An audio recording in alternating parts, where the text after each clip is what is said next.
O presidente Lula assinou nesta quarta-feira a medida provisória que muda as regras do setor elétrico. O texto amplia a isenção aos consumidores de baixa renda, prevê uma abertura gradual do mercado livre de energia. Confira.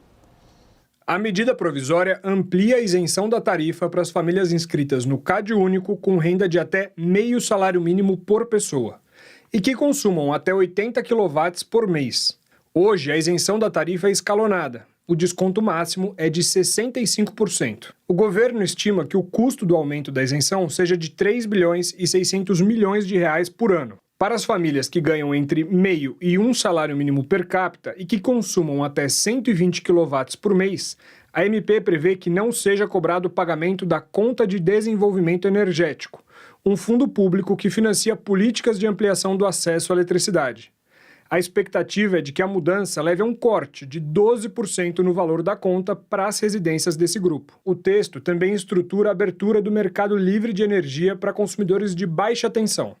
Hoje, só grandes operações têm acesso ao modelo, que registra tarifas mais baixas do que as do mercado regulado. Essa transição será escalonada a partir de agosto do ano que vem, chegando primeiro a indústrias e comércio. A medida provisória ainda revoga uma série de benefícios setoriais e aumenta o número de consumidores que contribuem para o financiamento dos custos das usinas nucleares de Angra 1 e 2. O governo afirma que as mudanças são suficientes para cobrir o custo do aumento da isenção tarifária aos brasileiros de baixa renda. Barata, temos evidentemente uma política social embutida nessa medida provisória. É o mais relevante ou você diria que trata-se também de uma reforma do setor elétrico?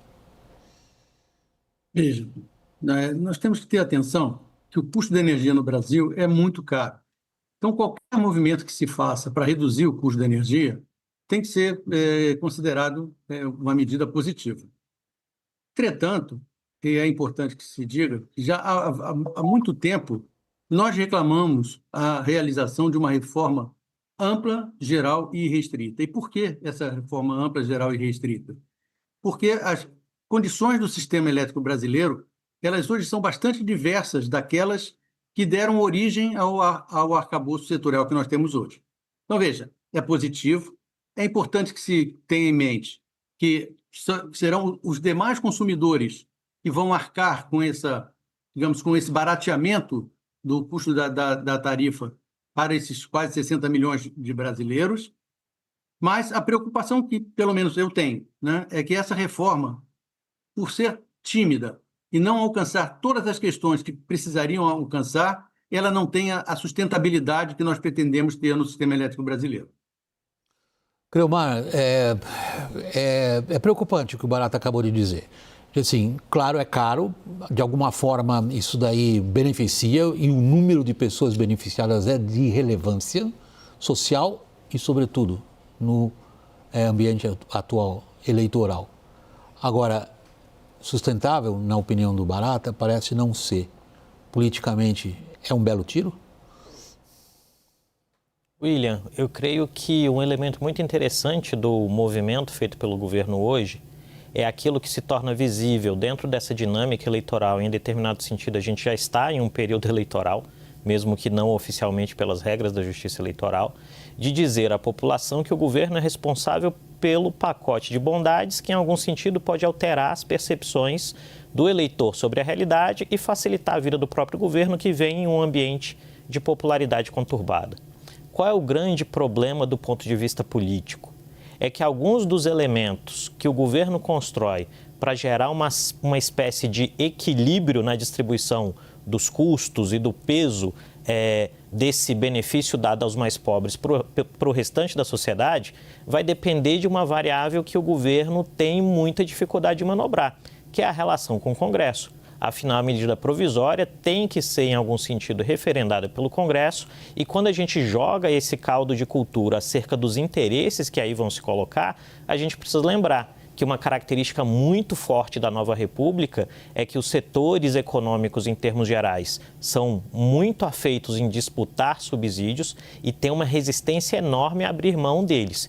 E sem essa operação de diminuição do subsídio sendo feita, o cálculo acaba sendo mais uma pitada de pólvora, em algum sentido, dentro de um horizonte fiscal que já tende a ser complicado para essa administração e para as administrações futuras a partir de 27.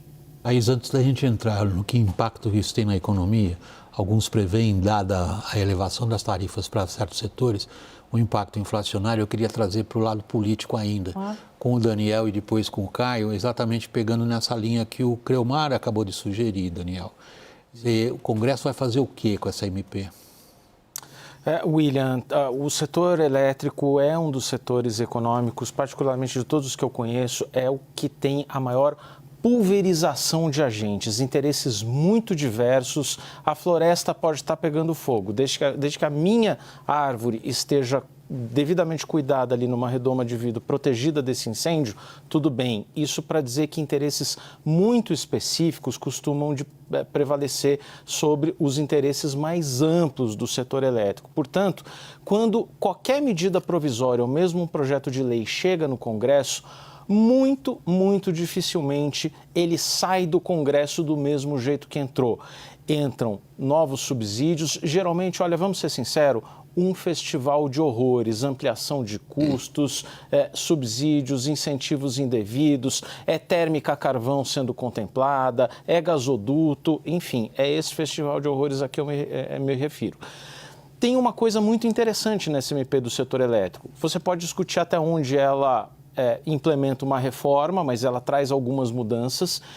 E um conteúdo ali que é politicamente mais sexy, que do ponto de vista político, a gratuidade da tarifa para 60 milhões de consumidores. Ora, é perfeitamente possível um cenário em que essa MP não atinge um consenso mínimo no Congresso, ela, como a gente diz aqui em Brasília, caduca, não é votada a tempo, mas o governo vai dizer a vigência dessa nova tarifa social começou a ser praticada enquanto a MP estava válida, portanto é um ato jurídico perfeito e eu vou manter mesmo que a MP tenha expirado sem ter sido votada. Ou seja, a parte política que interessa para o governo, essa já está dada.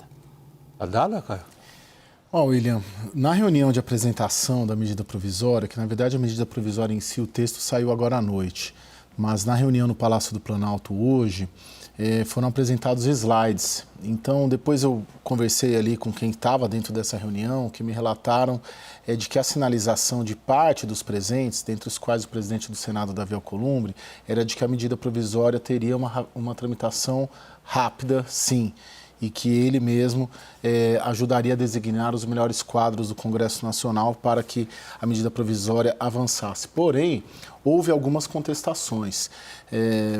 Pelo que me relataram, por parte, por exemplo, do senador Eduardo Braga, que é ex-ministro de Minas e Energia, e um dos, vamos dizer, dos que costuma se ater nessas questões de energia elétrica, de reforma do setor elétrico, quando esses temas entram no Congresso.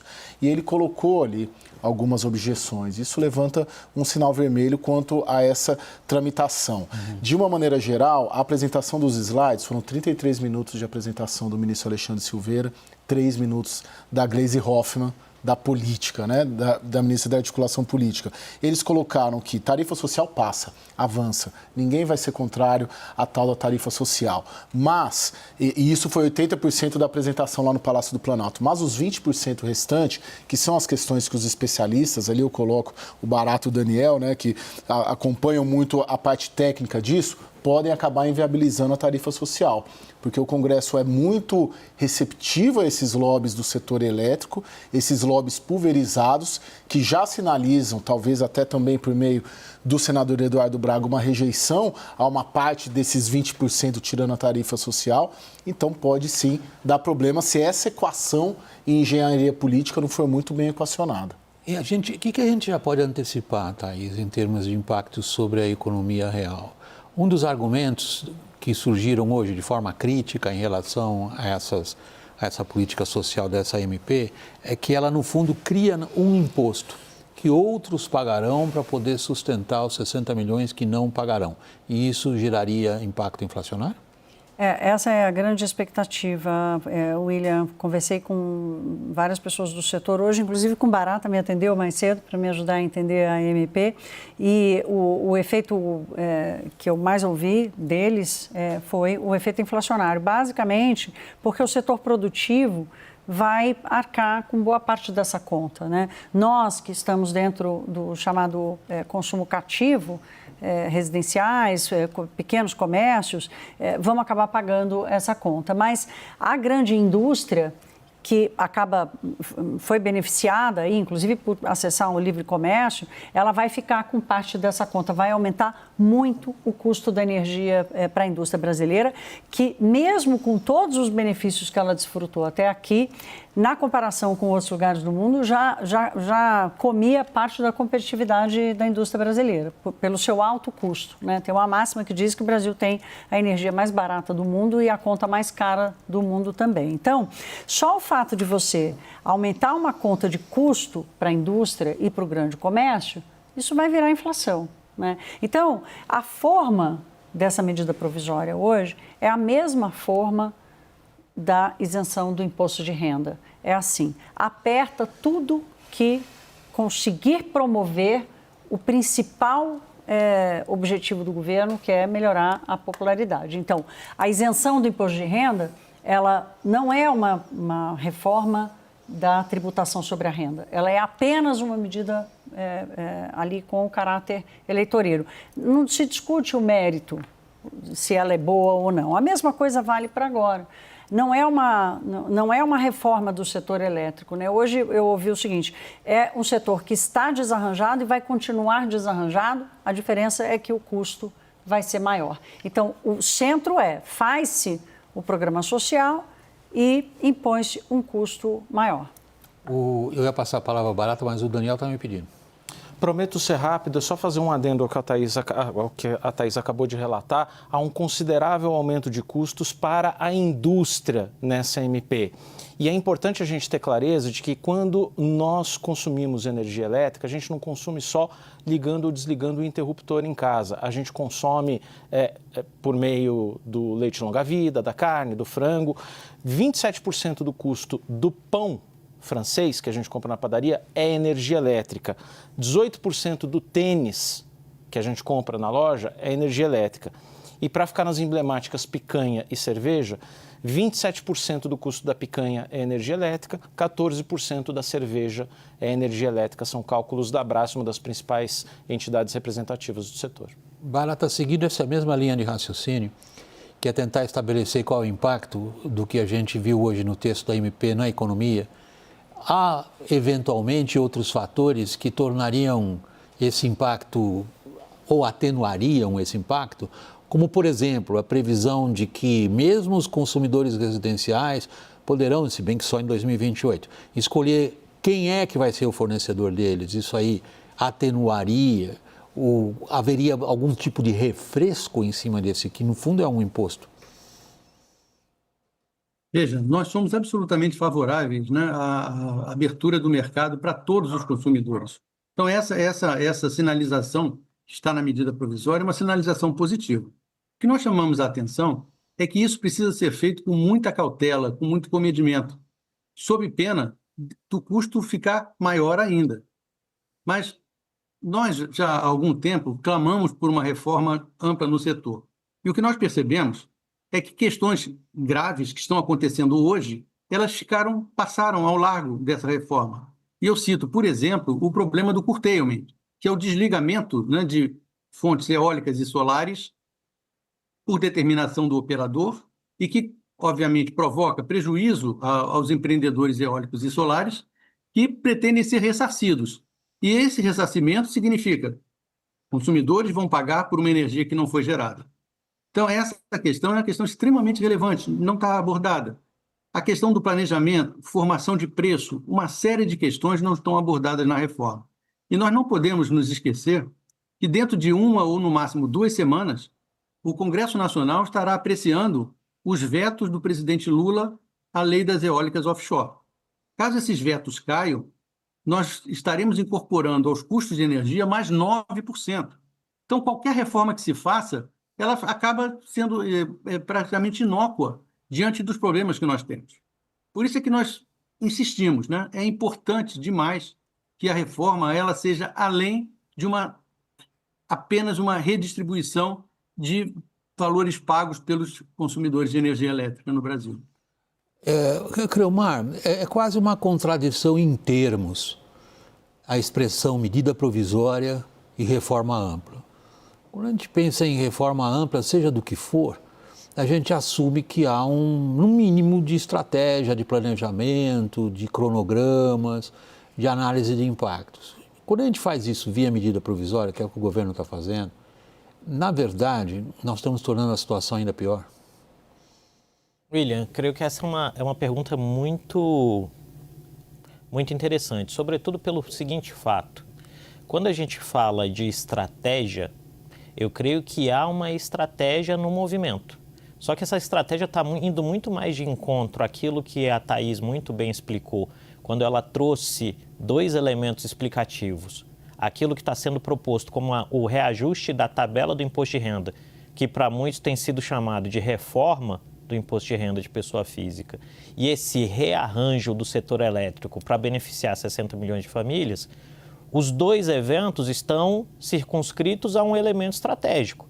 Um elemento estratégico que envolve não o setor elétrico por si, com todos os seus problemas e elementos muito bem destacados aqui pelo Barata e pelo Daniel, mas, sobretudo, a estratégia de tentar criar elementos positivos que alterem a percepção que o grosso dos eleitores tem sobre um governo em um momento que é bastante complexo. Então, eu creio que aí o objetivo, ao final das contas, é garantir o melhor panorama possível dentro de uma conjuntura eleitoral complicada, e se segue uma tradição que é muito comum dentro dessa lógica de pensar políticas públicas e regulação no Brasil, que é você empurra o problema para diante. E aí você constrói um viaduto e o engarrafamento para 1 quilômetro na frente e depois você tenta construir outro viaduto e assim a vida segue. Vou fazer um ponto aqui importante, né?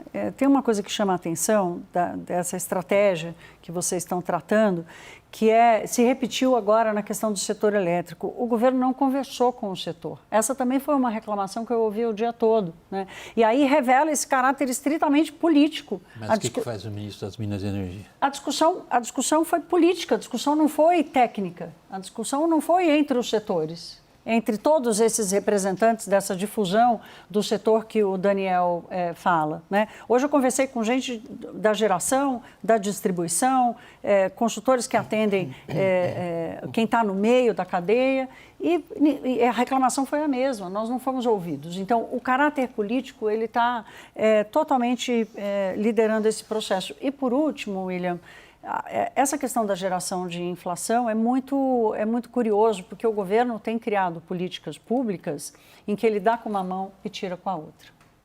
Daniel, me pediu a palavra, está acabando o tempo, Daniel.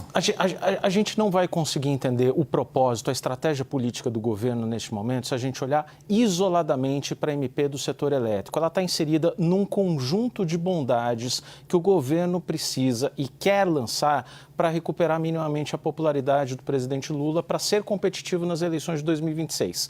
O governo chegou ao ponto mais dramático da popularidade de Lula em dezembro, janeiro, ali na crise do Pix. Desde então, começou a melhorar, com dificuldade, mas progressivamente. Veio o escândalo do INSS e todos os trackings internos do Planalto mostram que voltou-se ao patamar de dezembro, janeiro. Para você recuperar, precisa de uma série de bondades. É gás para todos, MP do setor elétrico, novo crédito para entregadores de aplicativos, motoboys, Minha Casa Minha Vida ampliado. Então, vem aí, até o fim do ano, uma série de bondades que o governo entende absolutamente necessário para chegar a 2026 de forma competitiva.